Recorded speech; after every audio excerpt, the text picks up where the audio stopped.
Siap teman-teman ya. Salam Latsar. Disiplin. Ini diulang lagi nih, kurang semangat nih. Oke, sekali lagi ya. Salam Latsar. Disiplin. Duduk siap. Gerak. Oke.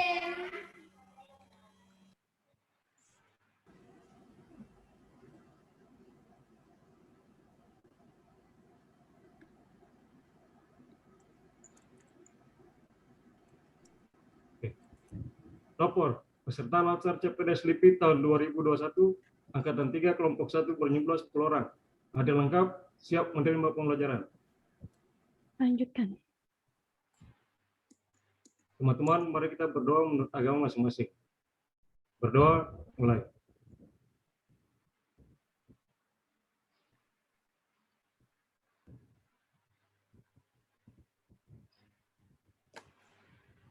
Berdoa selesai. Duduk istirahat. Gerak.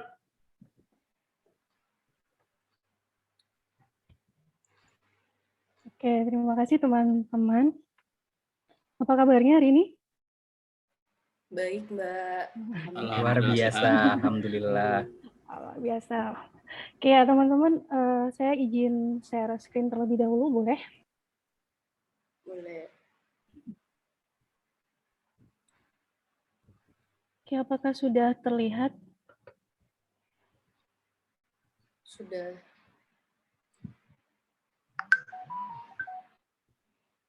Belum ini ya.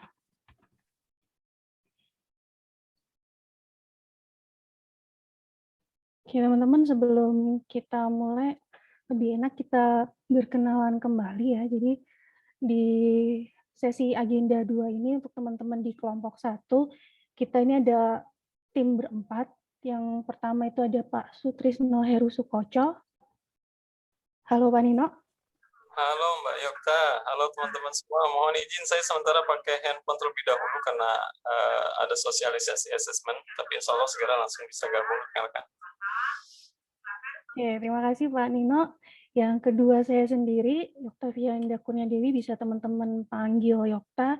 Dan yang ketiga ada Mbak Arvita Rosmawati. Mbak Vita, hadirkah?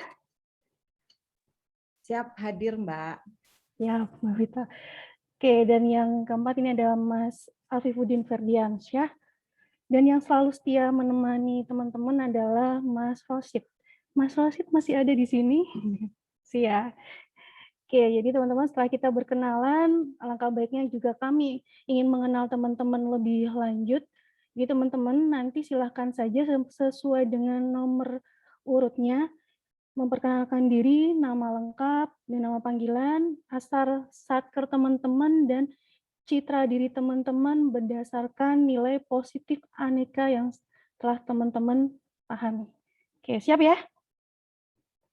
Kalau sudah siap, bisa langsung saja dari nomor absen yang 1, yang pertama, silakan. Baik, terima kasih Mbak Yokta. Assalamualaikum warahmatullahi wabarakatuh. Waalaikumsalam warahmatullahi wabarakatuh. Perkenalkan Mbak, nama saya Aditya Pratama, bisa dipanggil Adit. Saya dari P2 Geoteknologi di Bandung. Cita dirinya apa ya? Disiplin aja mungkin Mbak ya, mudah-mudahan. Mudah-mudahan, amin. Oke. Terima kasih Mas Terima kasih, Adit. Mbak. Oke, bisa lanjut. Selamat siang. Siang. Saya absen nomor 2. Nama Yuda Setiawan Jamil, Satuan Kerja Pusat Penelitian Geoteknologi Bandung. Citra diri mungkin kerja keras mungkin Mbak ya. Kerja keras, siap. Ada disiplin, ada kerja keras. Terima kasih Mas Yuda. Oke, selanjutnya. Assalamualaikum Mbak Yokta, salam kenal. Nama lengkap saya Nuraini Rahma Hanifa, panggilannya Rahma. Satkernya sama dengan Mas Adit dan Mas Yuda dari P2 Geotek LIPI. Citra dirinya mungkin ramah seperti namanya, seperti arti dari namanya. Terima kasih. Oke, terima kasih Mbak Rahma. Selanjutnya Selanjutnya saya nomor urut 4 ya. Nama lengkap saya Putri Edia Utari, bisa dipanggil Putri. Saya dari Satker Pusat Penelitian Laut Dalam Ambon. Apa ya? Karakter saya mungkin lincah ya. Lincah, siap. Masih di Ambon, Mbak? Enggak, WFH, Mbak. Oh, WFH, siap. Oke, Iya. selanjutnya. Terima kasih, Mbak Putri. Ya, selamat siang. Nama saya Angga Dwi Navantio, panggilan saya Angga.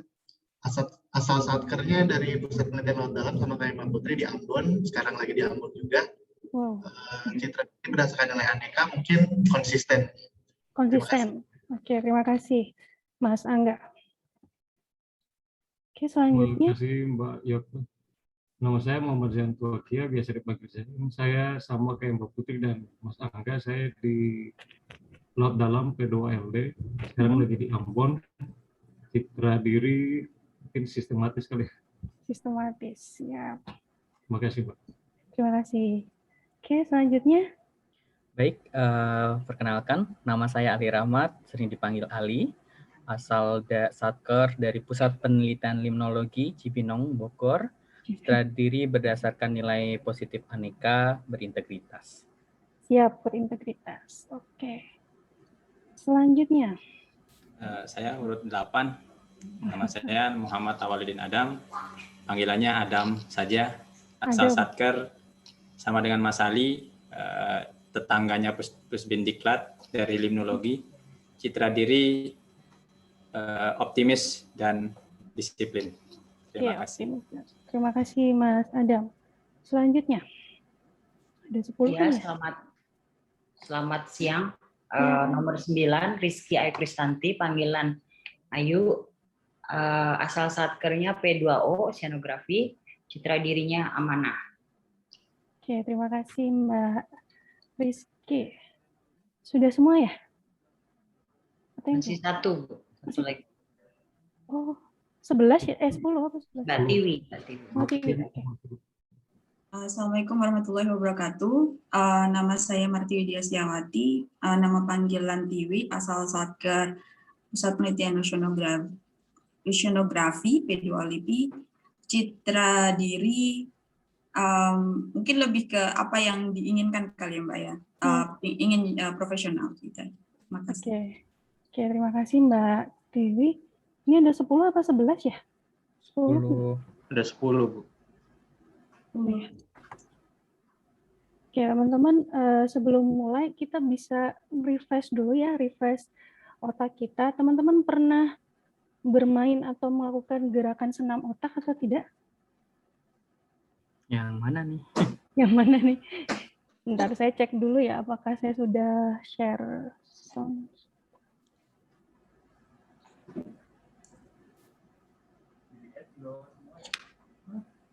Oke, teman-teman yang ini, apakah sudah terlihat kembali?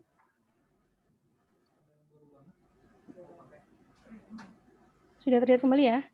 Teman-teman, sebelum kita mulai, kita akan mencoba menseimbangkan otak kanan dan otak kiri, karena teman-teman ini nanti teman-teman akan belajar atau kita sama-sama berdiskusi itu sampai agak siang. Jadi kita akan merefresh dulu otak kita. Silakan nanti teman-teman ikuti saja gerakan apa yang ada di layar. Oke ya, siap ya?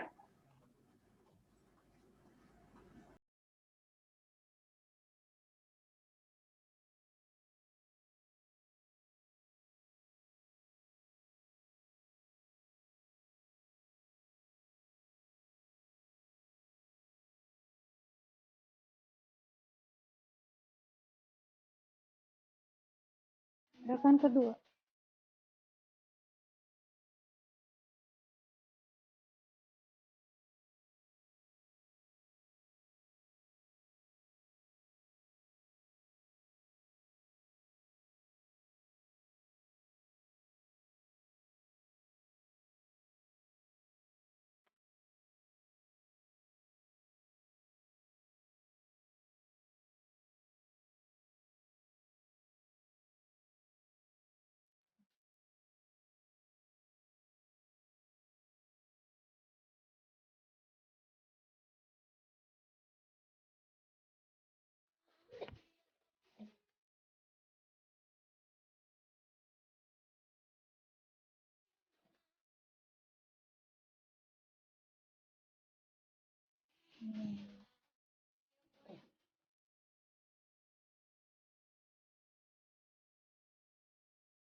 Oke, terima kasih. Gimana, sudah sinkron belum antara otak kanan dan otak kirinya teman-teman? Kira-kira. Oke ya teman-teman, kenapa kita belum perlu mensinkronkan otak kita? Karena di agenda 2 ini teman-teman sudah tahu ya aneka itu apa? Ada yang sudah tahu aneka itu akuntabilitas, nasionalisme, etika publik, komitmen mutu, dan anti korupsi. Jadi di agenda 2 ini tujuannya adalah teman-teman nanti dibekali untuk menginternalisasi nilai-nilai dasar yang akan teman-teman butuhkan sebagai tugas fungsinya sebagai ASN secara profesional. Jadi nanti ada kemampuan berakuntabilitas, mengedepankan kepentingan nasional, menjunjung tinggi standar etika publik, dan berinovasi serta tidak korupsi. Jadi karena kami tim fasilitator di sini, jadi kami di sini akan bersama-sama dengan teman-teman untuk saling berdiskusi, untuk saling tukar pendapat, dan kami berempat akan senang sekali ketika teman-teman memberikan masukan, memberikan pendapatnya, aktif berinteraksi, seperti itu ya. Di sini yang menjadi penting di sini karena teman-teman nanti hanya akan ketemu dengan kami berempat itu selama pertemuannya hanya 3 secara sinkronus. Hari ini hanya 2 JP dan besok ketemu lagi di hari Senin ya, tanggal 24, itu juga cuma 2 JP dan pertemuan terakhir untuk agenda kedua itu pada saat hari Jumat, karena hari Rabu kalau nggak salah itu tanggal merah. Ini mungkin akan menguntungkan teman-teman karena teman-teman akan sangat leluasa nanti untuk mengerjakan tugas-tugas baik itu tugas kelompok maupun tugas individu. Oke, saya lanjut terlebih dahulu.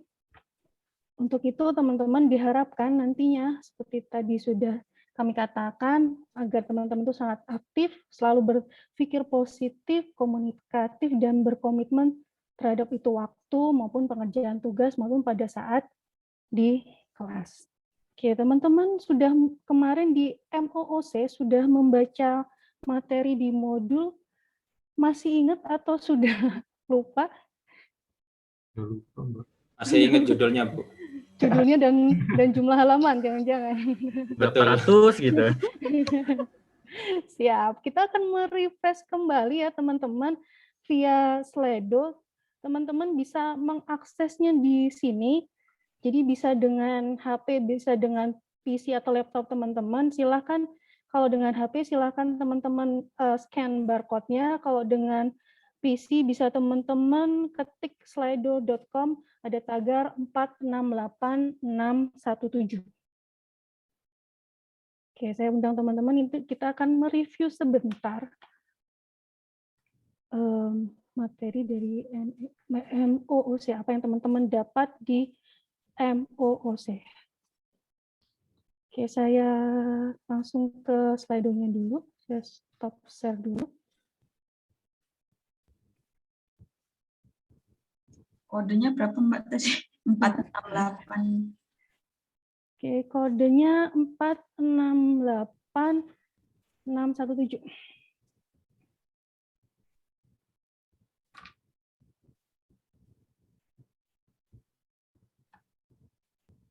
Oh, sudah ada 2 yang langsung menjawab.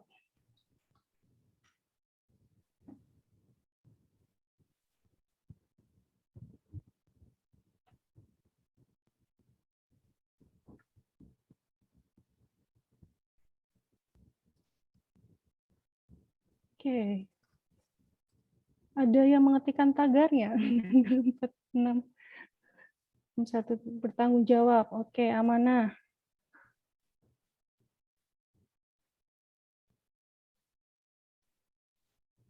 Tanggung jawab adil, kemudian ASN,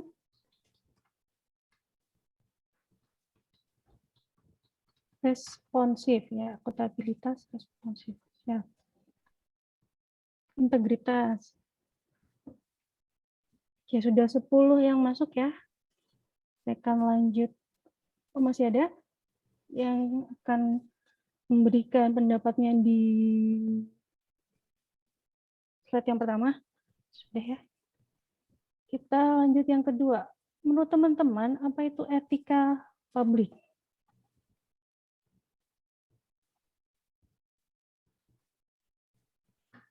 Sepemahaman teman-teman aja. Apa itu etika publik?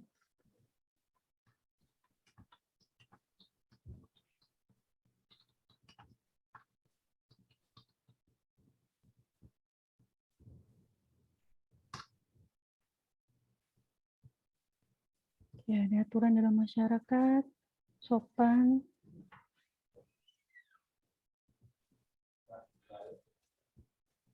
refleksi standar peraturan, tata nilai bermasyarakat, norma. Oke. Kait baik atau buruk, benar atau salah. Oke.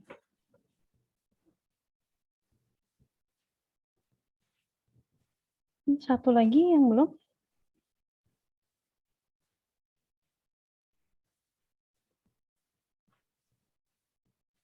Aturan dalam masyarakat.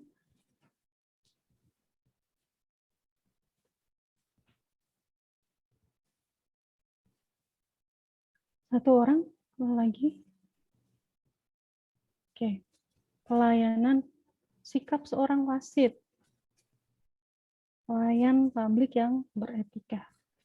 Boleh kita lanjut ya? Oke, yang ketiga, sebagai seorang ASN, kira-kira kegiatan atau pekerjaan teman-teman yang mana yang mencerminkan nasionalisme?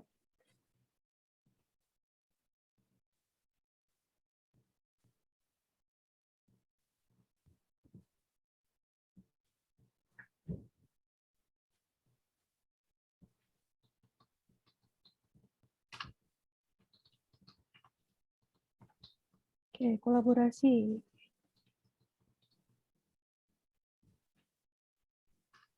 Menjembatani kerjasama, kontribusi terhadap riset. Keren.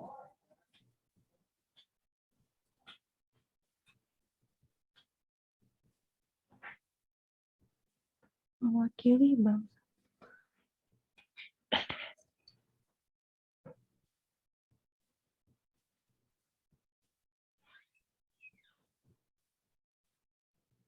Kontribusi terhadap kemajuan bangsa melalui riset. Menghargai Bhinneka Tunggal Ika. Siap.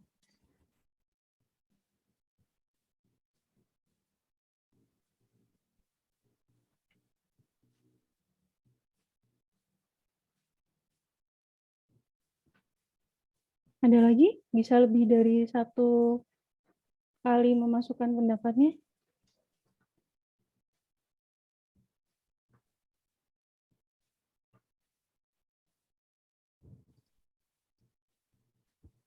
Membawa nama baik bangsa ya, di mata internasional. Siap.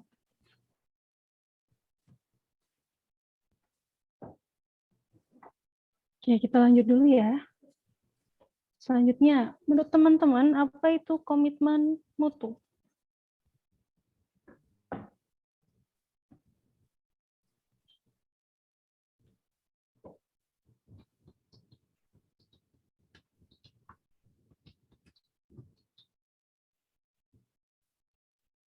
Siap.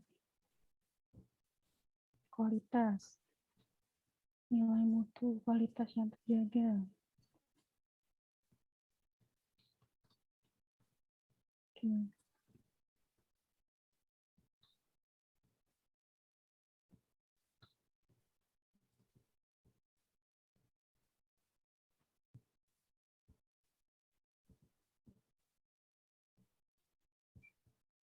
Daya saing, tanggung jawab terhadap kualitas, konsisten,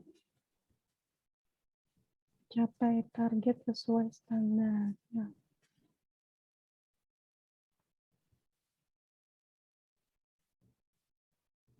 menjamin kualitas layanan.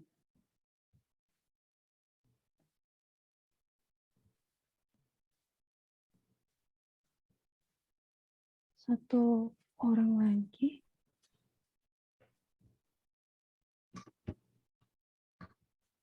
Yang lain boleh, kalau selain kualitas, kira-kira apa lagi? Oke, ada efisiensi dan efektivitas. Siap, terima kasih. Oke, yang terakhir. Teman-teman tadi sudah berdiskusi dengan KPK ya. Silakan teman-teman, menurut teman-teman bagaimana teman-teman dapat menghindari yang namanya praktek korupsi dari diri teman-teman sendiri. Kira-kira apa? Atau bagaimana cara teman-teman menghindari praktek korupsi? Ya, ASN integritas. Ingat dosa.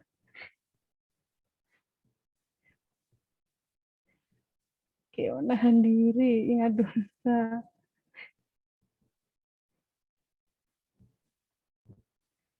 Ngeri dosa. Bersikap sederhana, menahan diri, penjara menanti, audit menanti. Tidak berorientasi dengan uang. Membangun integritas dan mempertebal keimanan. Siap, ada lagi?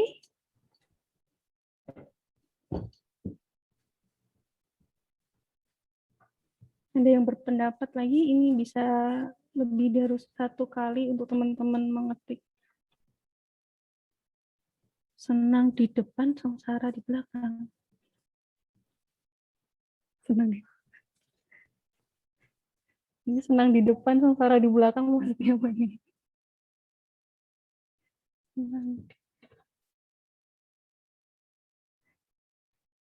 Oke ya, udah ya. Kita close terlebih dahulu. Tadi yang senang di depan, sengsara di belakang. Maksudnya apa ini? Saya, Bu. Ya, siap. Maksudnya senang dapat uangnya, sengsara kalau kena KPK-nya, Bu. Oh gitu, oke. Terima kasih Mas Adam. Oke teman-teman, terima kasih teman-teman. Ternyata harusnya sudah banyak membaca tentang yang di MOOC ya. Jadi teman-teman bisa mereview apa saja yang ada di materi aneka. Oke, saya izin share screen terlebih dahulu lagi.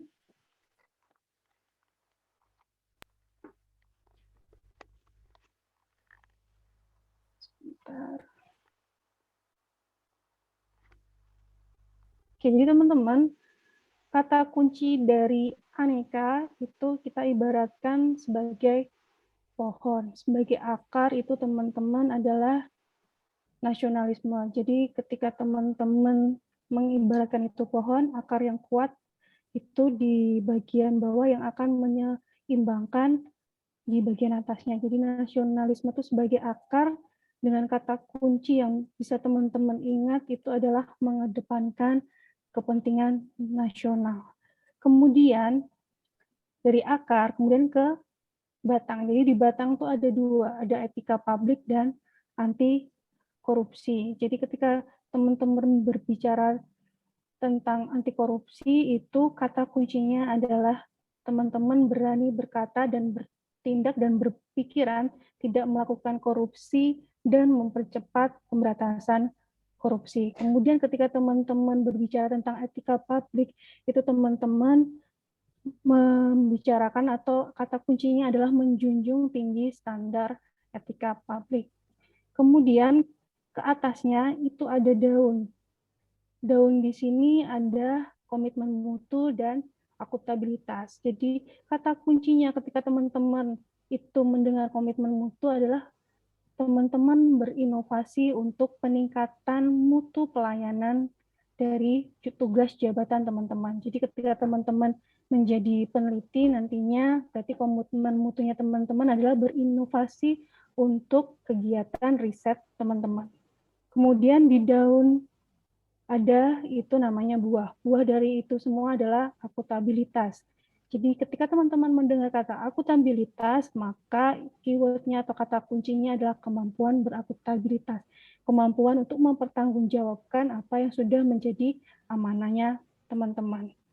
Itu untuk apa keywordnya ini? Untuk teman-teman nantinya itu menjadi pelayan masyarakat yang profesional. Walaupun teman-teman ini peneliti, teman-teman tetap harus memposisikan diri sebagai pelayan masyarakat yang profesional. Karena teman-teman itu nantinya ujung-ujungnya adalah untuk kepentingan masyarakat dan kepentingan bangsa dan negara. Oke, ada komentar terlebih dahulu di sini.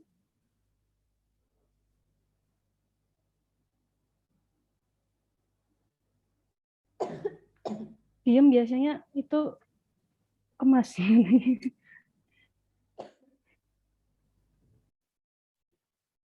Oke, jadi teman-teman ini ya harus diingat teman-teman itu teman-teman di aneka itu berarti diibaratkan dengan pohon. Jadi akar kuat atau akar mula dari tonggaknya atau kokohnya pohon itu dimulai dari nasionalisme. Oke, selanjutnya tanpa berpanjang lebar akan dilanjutkan oleh Pak Nino. Apakah Pak Nino sudah join kembali? Siap, Mbak Yokta. Ya, silakan. Baik. Bismillahirrahmanirrahim. Assalamualaikum warahmatullahi wabarakatuh. Waalaikumsalam warahmatullahi wabarakatuh. Semangat pagi. Pagi. Baik, terima kasih. Artinya rekan-rekan sekalian masih konsentrasi. Tadi sudah diawali oleh Mbak Yokta untuk senam konsentrasi dan kami harapkan rekan-rekan sekalian tidak lama waktunya, hanya sampai dengan 11.45 walaupun memang sempat molor. Nanti kita melihat apakah bisa kita selesaikan tepat waktu atau mungkin ada penambahan waktu. Baik rekan-rekan sekalian, terima kasih tadi sudah mengisi kuesioner yang tadi dikirim oleh Mbak Yokta. Selanjutnya mungkin saya akan mengundang atau mengajak rekan-rekan sekalian. Ada beberapa bahan tayang yang mungkin ujung-ujungnya saya akan memintakan rekan-rekan sekalian untuk berdiskusi terlebih dahulu. Oke. Izin share terlebih dahulu rekan-rekan sekalian.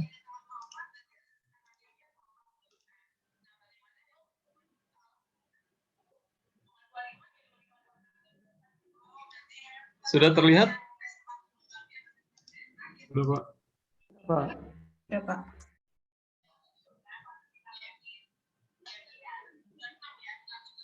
Baik, rekan-rekan sekalian. Saya nggak akan berbicara lagi terkait masalah teori, karena konteksnya di sini lebih ke arah penguatan, dan mungkin kita akan bisa berbagi, sharing, karena yakin yang hadir di sini adalah orang-orang hebat ya Mbak Yokta ya. Artinya justru kita akan belajar lebih banyak tentang pengalaman rekan-rekan sekalian. Oke, mengawali sesi ini, saya akan memulai dari slide ini terlebih dahulu. Oke, saya memintakan rekan-rekan sekalian untuk bisa memberikan pendapat atau pandangannya, persepsi tentang pegawai negeri sipil. Mulai dari dulu seperti apa, kini, dan nanti itu seperti apa sih. Oke, kami persilakan mungkin rekan-rekan sekalian bagi yang ingin memberikan pandangan, kami persilakan.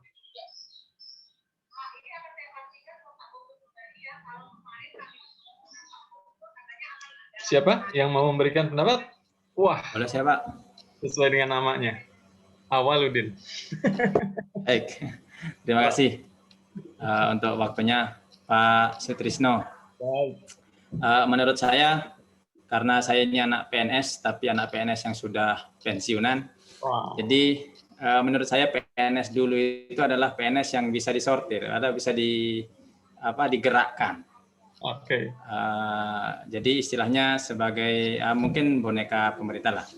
Karena pemerintah pengen menjadikan seperti ini, dia harus seperti ini. Nah, kalau yang sekarang, yang kini, PNS kini sudah banyak perubahan karena adanya reformasi birokrasi itu. Jadi semuanya serba mengandalkan mengandalkan skillnya masing-masing. Jadi semua bekerja sesuai dengan skillnya masing-masing. Kemudian PNS yang nanti adalah PNS yang harus aneka itu, akuntabilitas, nasionalisme tinggi, kemudian memiliki etika publik yang luar biasa, dengan komitmen mutu yang selalu dijaga, dan yang paling penting adalah yang anti korupsi, karena sebagian besar sekarang PNS yang kini banyak yang berkecimpung di korupsi itu.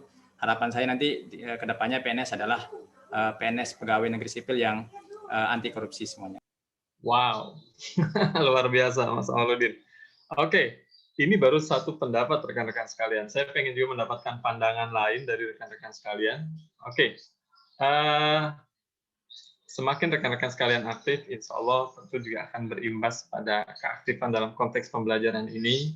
Dan ingat, tidak hanya malaikat yang mencatat amal baik, karena panitia juga mencatat siapa yang aktif dalam pembelajaran ini.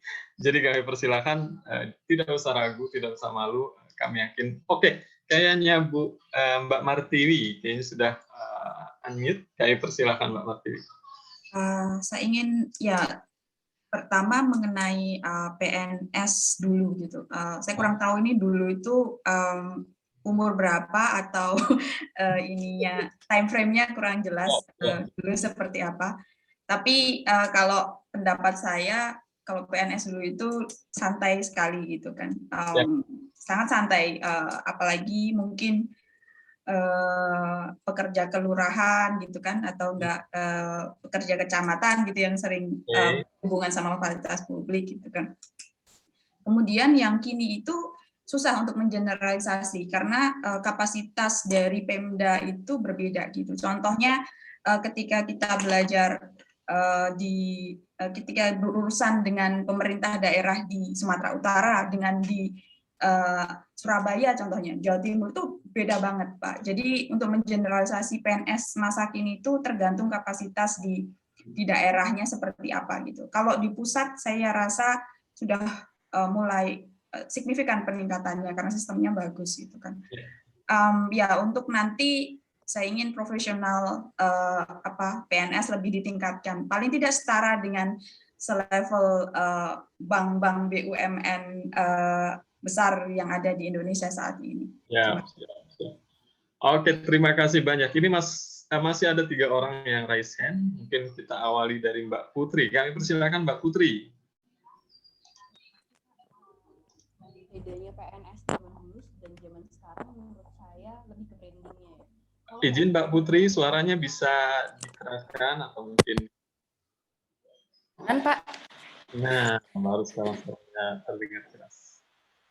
Jadi menurut saya PNS dulu sama PNS sekarang itu perbedaannya itu dari brandingnya sudah terlihat. PNS dulu itu kerja pintar atau tidak pintar pendapatan tetap sama. Sementara PNS di zaman sekarang itu ada ada KPI-nya. Kalau KPI itu Key Performance Index, yang mana di PNS di zaman sekarang itu dituntut untuk dituntut dan dibandingkan dan jangan mau kalah dengan startup atau sektor swasta, menurut saya itu Pak. Iya, luar biasa Mbak Putri. Kalau dulu kalau KPI itu kalau diperbankan udah dari zaman tahun berapa gitu, sementara PNS sudah mulai menggalakkan ini kayaknya. Oke. Baik, berikutnya ada Mas Aditya. Ya Pak. Ya, terima kasih Pak. Mungkin pendapat saya konteksnya dalam hal apa yang saya ketahui dulu, apa yang saya alami sekarang, dan apa yang diharapkan mungkin Pak ya. Kalau dulu ini mungkin pendapat pribadi, nggak pasti betul gitu ya. Kalau dulu saya mengenal PNS itu seleksinya tidak terlalu transparan Pak ya. Harus ada uang katanya gitu, atau harus ada kenalan untuk bisa jadi PNS gitu. Nah, tapi setelah dijalani, yang saya tahu sekarang ternyata tidak seperti itu ya. Yang saya alami semenjak proses seleksi sangat transparan sekali. Dan yang saya harapkan mungkin tadi seperti yang Mbak Yokta presentasikan, diibaratkan sebuah buah gitu ya. Saya harapkan PNS ke depan menjadi pelayan masyarakat yang profesional. Ya, itu saja, Pak. Terima kasih. Terima kasih banyak Mas Aditya. Lanjut dulu Mbak Nuraini.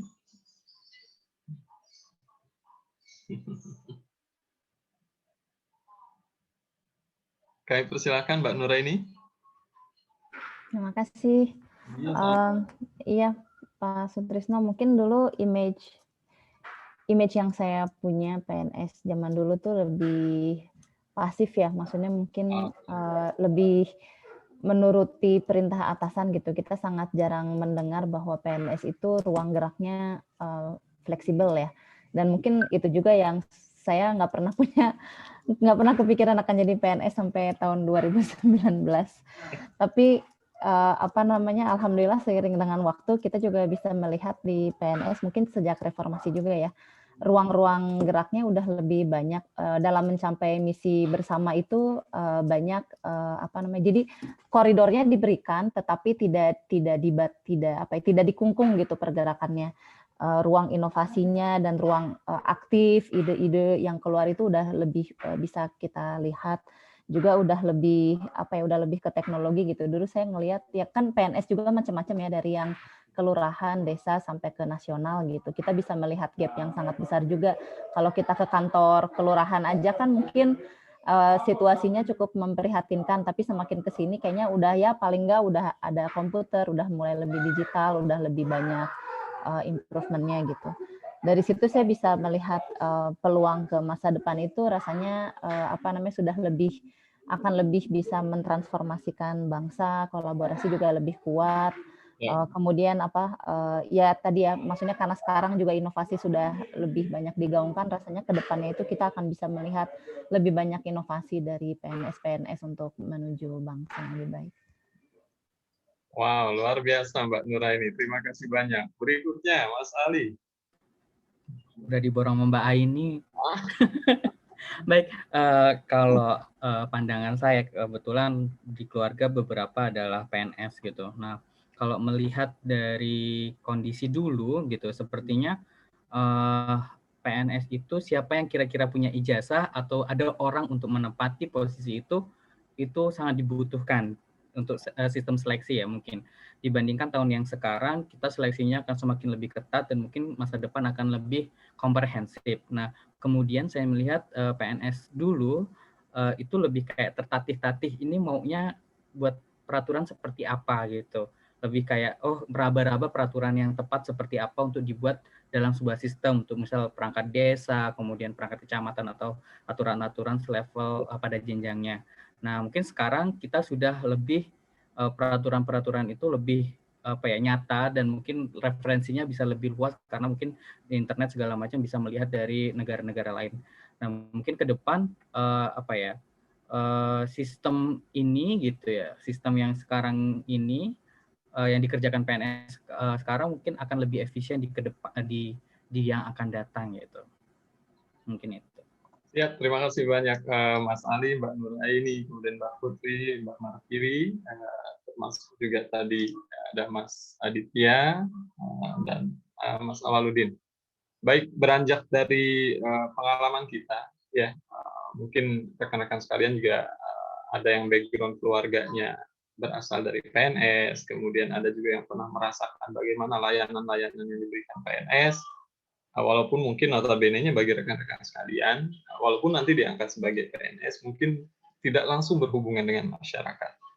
Rekan-rekan sekalian yang sekarang ini mungkin memilih jabatan fungsional peneliti, ada yang bekerja tidak melulu harus di front end, tapi bahkan kebanyakan malah di back end ya, dengan menciptakan inovasi dan seterusnya.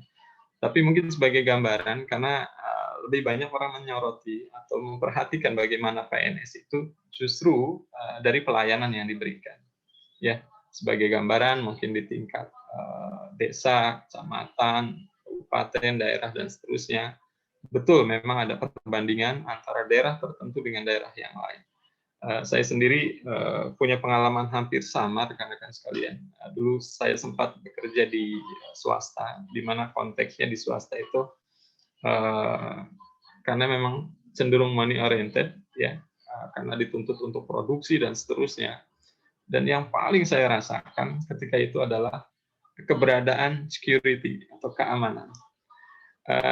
Mungkin rekan-rekan sekalian datang ke tempat kerja rekan-rekan sekalian, rasanya satpam itu say hello biasa, mau datang jam berapa juga biasa aja, nggak akan pernah ada respon yang berlebihan.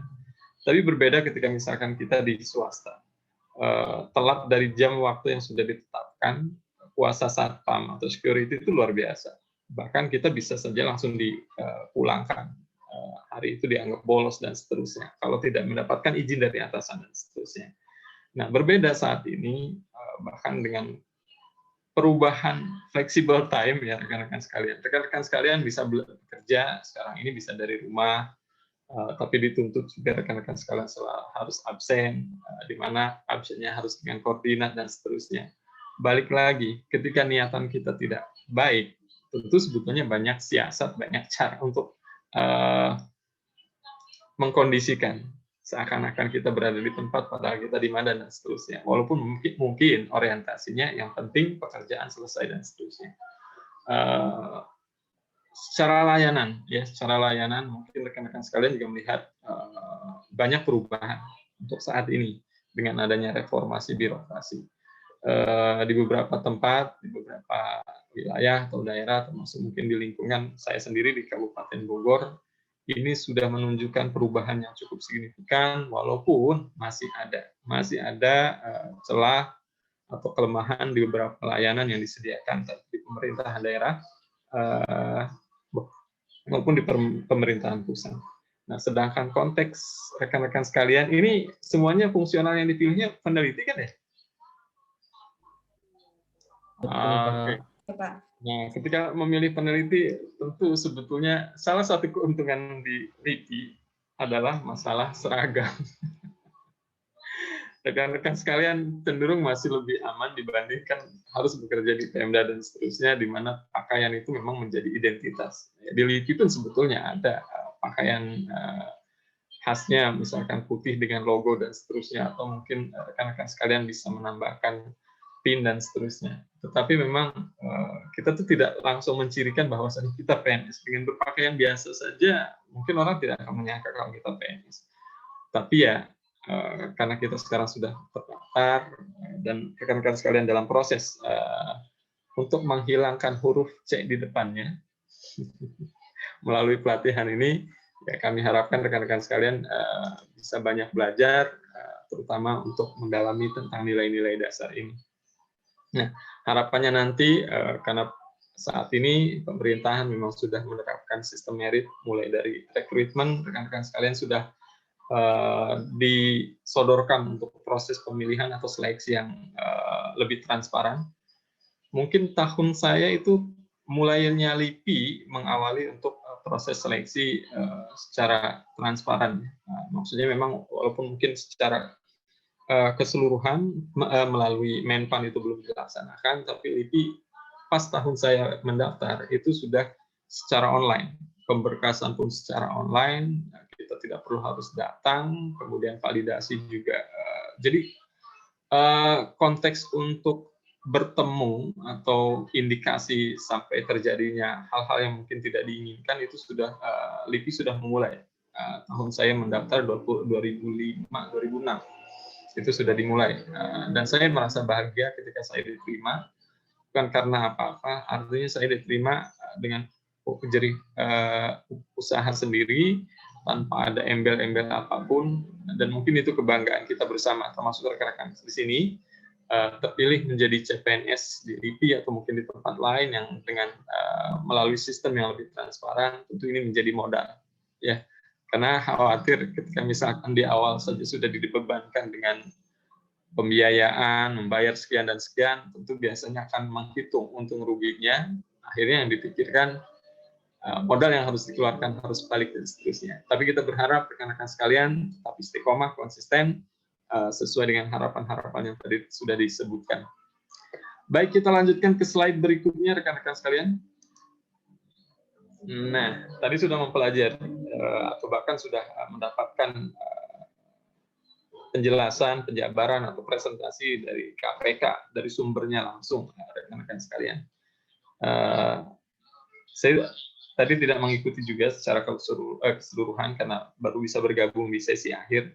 Nah, mungkin rekan-rekan sekalian, ini saya minta pendapat juga, ya, meminta pendapat kembali dari rekan-rekan sekalian. Entahlah ini apakah tadi narasumber dari KPK sudah menyebutkan atau tidak. Tapi yang ingin saya tanyakan, bagaimana nilai korupsi di Indonesia? Menurut pandangan Bapak Ibu sekalian, apakah saat ini masih cukup tinggi, ataukah tidak ada perbedaan atau perubahan, ataukah bahkan sebetulnya turun?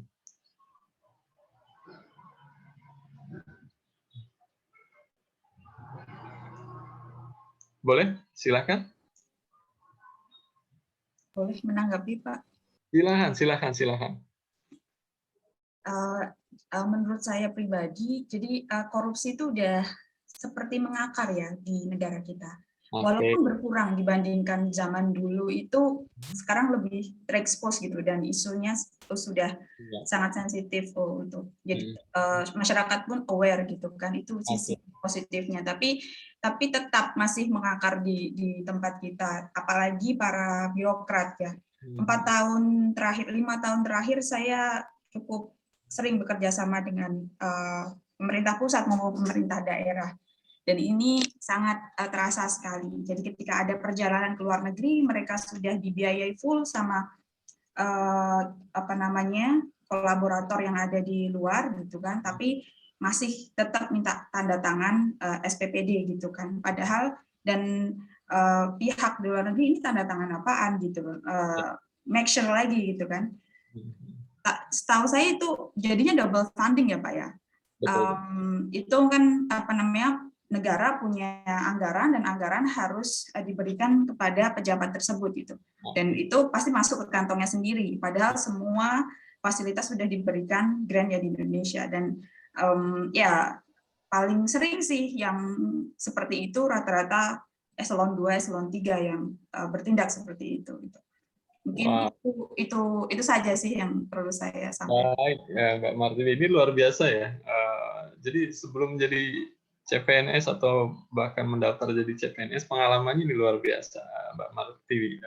Ya kalau saya sendiri melihat, artinya rekan-rekan sekalian sebetulnya mengetahui juga ya tentang kondisi yang terjadi di lingkungan pegawai negeri sipil. Sebagai contoh tadi tentang perjalanan dinas, bahkan ke luar negeri yang sudah dibiayai tapi tetap memintakan SPPD yang kemungkinan itu juga bisa dipertanggungjawabkan, artinya untuk bisa dicairkan kembali. Dan ini tentu saja idealnya sih seharusnya itu tidak dilakukan. Nah, menurut yang lain, bagaimana nilai korupsi di Indonesia? Apakah masih cukup tinggi, ataukah tidak ada perubahan, ataukah bahkan sekarang sudah menurun, Pak?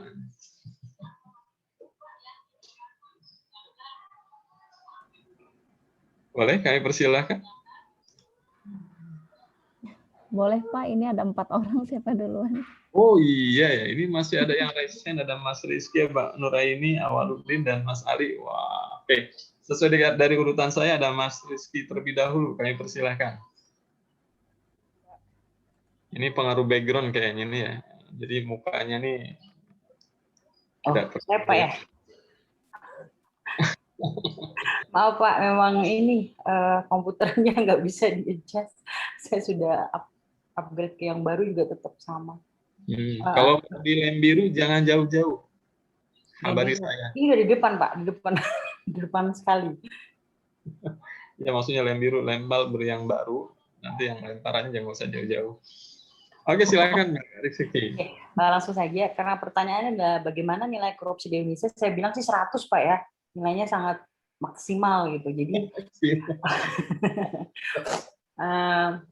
karena saya pikir ini kayak tidak ada selesai-selesainya gitu, tidak ada stop-stopnya, walaupun sudah ada upaya dari pemerintah untuk menguranginya gitu. Bahkan yang agak mirisnya itu kayak contohnya kemarin pas satu pemilihan umum itu ex koruptor pun bisa mencalonkan gitu. Jadi artinya tuh masyarakat masih percaya gitu dengan orang yang sudah mengkorupsi. Jadi dari trust sendiri masyarakat ke orang itu kayak nggak bisa nggak bisa dihentikan dengan orang itu punya citra yang buruk gitu loh. Jadi tetap ada yang milih gitu. Jadi artinya itu sangat tidak tidak efektif gitu. Jadi upaya-upaya yang sudah dilakukan itu. Ya, jadi ini masih jadi PR gitu dari bersama ya. PR ini jadi dari terbentuknya KPK sampai sekarang saya pikir tidak ada upaya yang bisa efektif dan efisien untuk itu gitu, karena masih berulang lagi korupsi dan itu pun kayak tidak punya malu gitu. Jadi saya agak sebenarnya mau optimis, tapi saya melihat kondisi seperti ini agak kembali lagi pesimis seperti itu. Jadi memang harus benar-benar sanksi yang tegas menurut saya, entah itu yang terburuknya kayak di Jepang langsung hukuman mati atau mungkin mengundurkan diri seperti itu. Ya, terima kasih. Baik, luar biasa Mbak Rizky. Ya, sekedar anekdot saja. Insya Allah kalau warga 62 itu lebih cepat melupakan korupsi dibanding melupakan mantan. Gitu. Urutan berikutnya Mbak Nura ini, kami persilakan pendapatnya. Iya, makasih. Kalau dalam perspektif saya sendiri sih, udah lebih menurun ya, nilai-nilai korupsi di Indonesia, terutama setelah reformasi.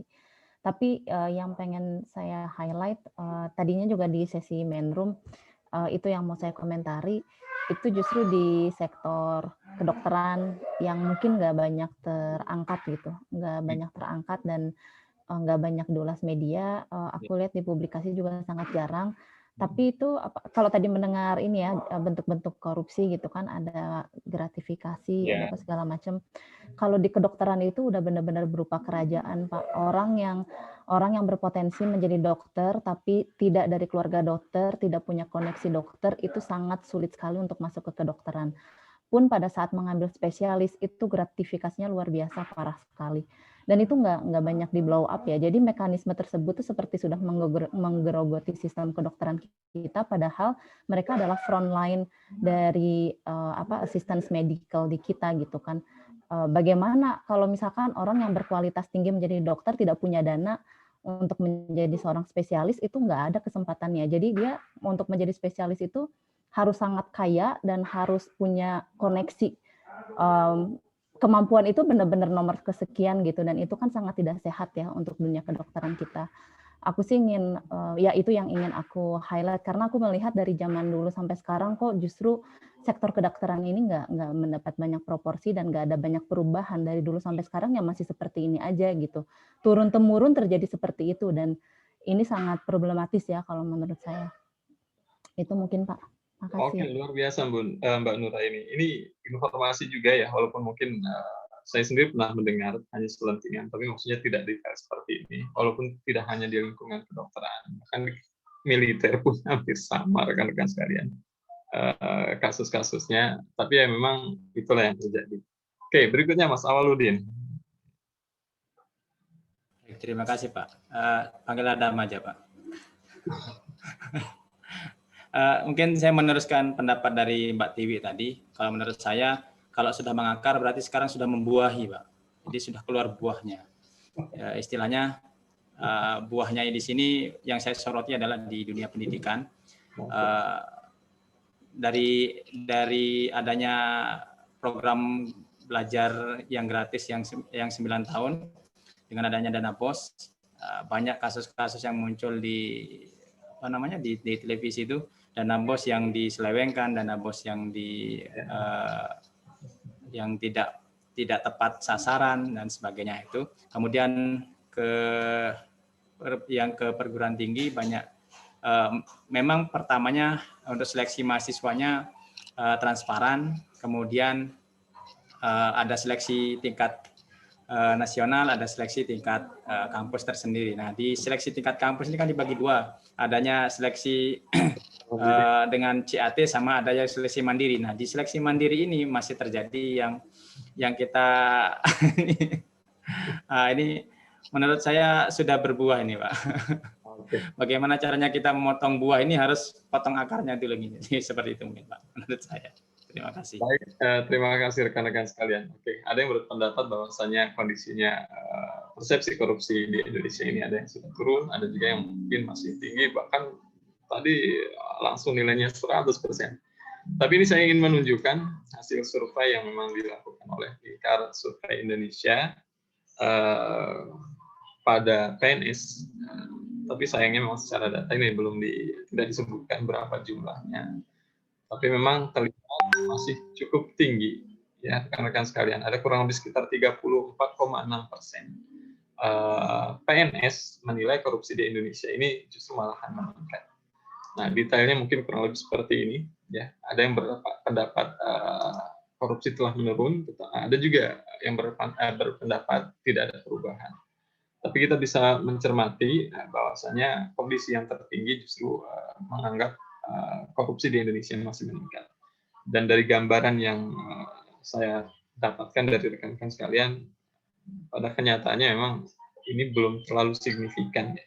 Belum terlalu signifikan. Kita tahu setiap tahun ada saja, dan kasusnya juga kadang-kadang miris yang terjadi. Contoh dana bantuan sosial sampai muncul tega-teganya sampai dikorupsi dan seterusnya. Dan ini pembelajaran buat kita rekan-rekan sekalian. Mungkin artinya kita bisa menjadi contoh bagi diri sendiri, bagi lingkungan kecil kita, mungkin di lab kita, atau mungkin di bidang tempat kerja kita, atau mungkin di satker bahkan, lebih-lebih lagi institusi LIPI-nya. Berharap dari pribadi kita inilah yang akan menjadi cerminan ketika kita bisa menularkan untuk tidak korupsi, kolusi maupun nepotisme. Bukan berarti tidak ada celah, ya. Bahkan ini alasan-alasan yang muncul, rekan-rekan sekalian. Kenapa sih PNS atau ASN masih menerima suap? Yang menyatakan ada kurang lebih sekitar 49% yang mengaku bahwa menerima suap itu karena kurang pengawasan. Ya, berikutnya ya karena adanya kedekatan dengan si pemberi suap. Ya mungkin karena saking akrab dan seterusnya sehingga menganggap ini sebagai hadiah, sesuatu hal yang biasa dan seterusnya. Ada juga mungkin sering mendengar kasus-kasus terbaru, terutama ada campur tangan politik. Ya. Karena dia salah seorang kader dan seterusnya biasanya akan ada tuntutan, sehingga banyaklah beberapa proyek yang akhirnya berkutat hanya di lingkaran parpol tertentu dan seterusnya. Nah, ada yang menyatakan gaji rendah. Ya, walaupun saya tidak tahu, makanya ini juga pertanyaan besar ini. Ini pendidikan rata-rata rekan-rekan sekalian ini bukan orang sembarangan. Sudah menamatkan gelar doktor atau S3. Loh kok mau-maunya jadi PNS? Mau-maunya jadi PNS. Orang lain ngerasa gaji PNS itu rendah. Sekarang ini mungkin sebagian yang merasa ada perubahan. Tapi yang dulu itu melirik jadi PNS pun nggak mau. Kecuali tahun-tahun terakhir ini memang akhirnya jadi pilihan ya untuk menjadi PNS. Nanti saya akan tanyakan kembali, kok mau-maunya rekan-rekan sekalian ini dengan detail yang diperoleh tidak gampang. Nggak semua orang bisa menyelesaikan pendidikan S3, tidak semua orang memiliki pendanaan untuk bisa menyelesaikan, dan saya yakin sebetulnya penawaran di luar jauh lebih banyak. Jauh lebih banyak. Apabila mengharapkan dari nilai nominal, tentu mungkin di luar jauh lebih besar dibanding memilih untuk menjadi PNS. Oke.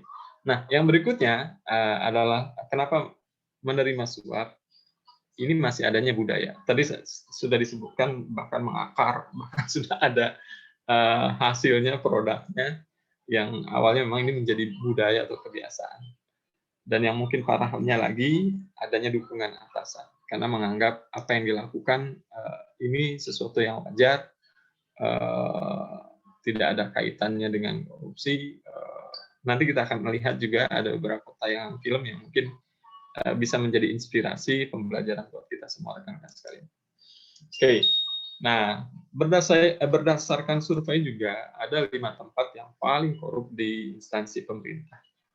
Ya, ini yang paling korup, mulai dari bagian pengadaan, kemudian perizinan usaha, kemudian bagian keuangan dan pelayanan.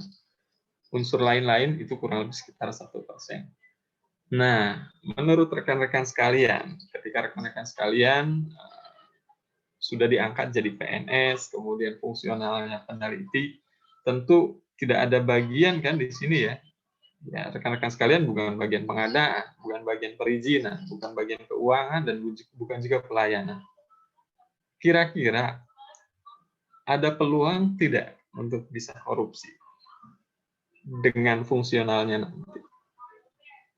Saya pengen mendapatkan gambaran saja, walaupun mungkin rekan-rekan sekalian belum duduk atau menjabat sebagai fungsional peneliti nanti.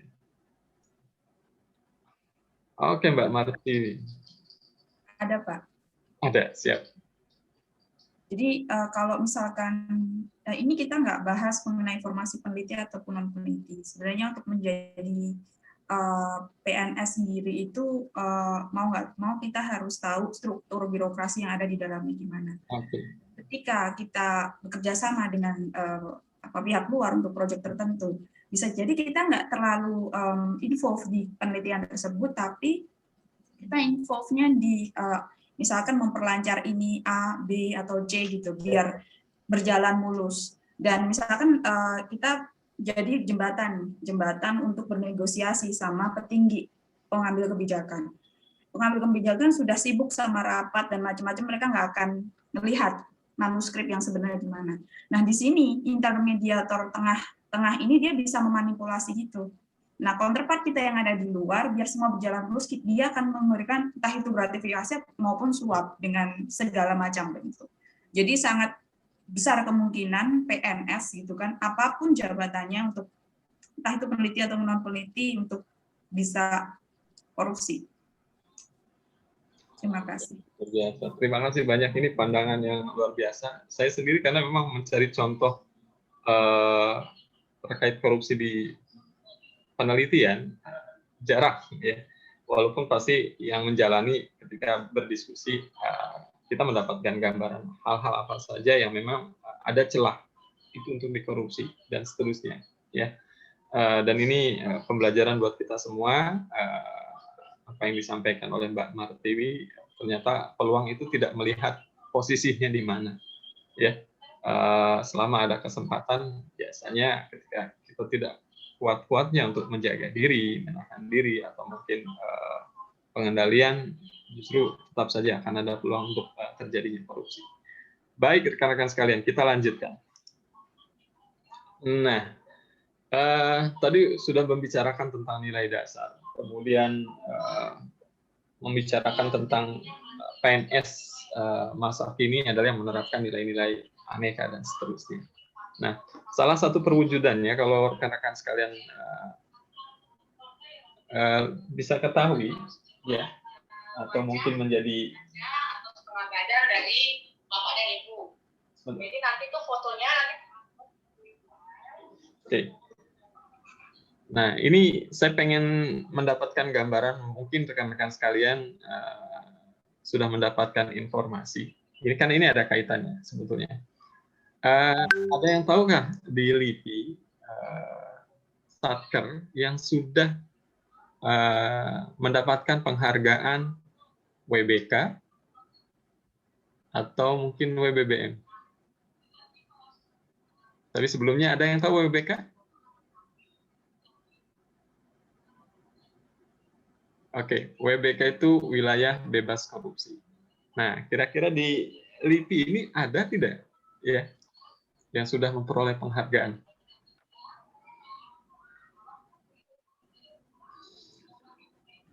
Belum benar ya, Pak ya?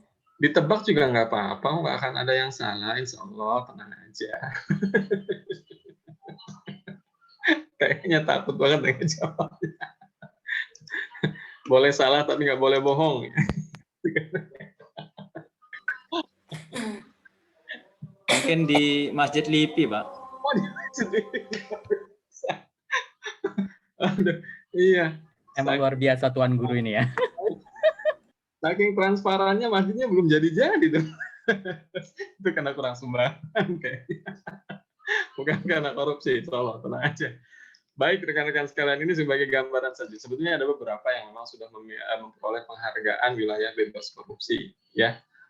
Dan salah satunya adalah Balai Media dan Reproduksi atau LIPIPRES. Sebelum-sebelumnya ada Kebun Raya Purwodadi, kemudian ada Kebun Raya Bogor, ini termasuk yang sudah memperoleh lebih awal untuk wilayah bebas korupsi. Nah, konteksnya kenapa saya membicarakan tentang wilayah bebas korupsi atau WBBM, ya, wilayah bebas bersih melayani, ya. Ini konteksnya sebetulnya kaitannya dengan pegawai yang ada di lingkungannya. Tidak mungkin sebuah institusi mencapai atau mendapatkan predikat sebagai WBK ataupun WBBM kalau lingkungan tempat kerjanya, kalau personel atau individu yang bekerja di dalamnya tidak menerapkan nilai-nilai tersebut. Ya, nah sebagai gambaran, ini saya screenshot, ya, capture tingkat kepuasan masyarakat atau IKM dari salah satu satker yang ada di LIPI. Dan kalau kita perhatikan rekan-rekan sekalian, tampak sebetulnya yang dituntut itu selain dari nilai layanannya, ya, misalkan kejelasan tentang prosedur, kemudahannya, kecepatan waktu pelayanan. Yang berikutnya adalah terkait masalah kompetensi petugas, ya, kemudian perilaku. Yang ujung-ujungnya larinya adalah ke individu-individu yang memang melayani pada satker-satker tersebut, ya. Dan ini berpengaruh banyak rekan-rekan sekalian. Tentu ketika misalkan kita sebagai pegawai di tempat tersebut, walaupun mungkin bukan front end, ya, mungkin di belakang layar, tapi perilaku kita bisa menjadikan contoh bagi yang lain, sehingga orang lain juga bisa mengikuti.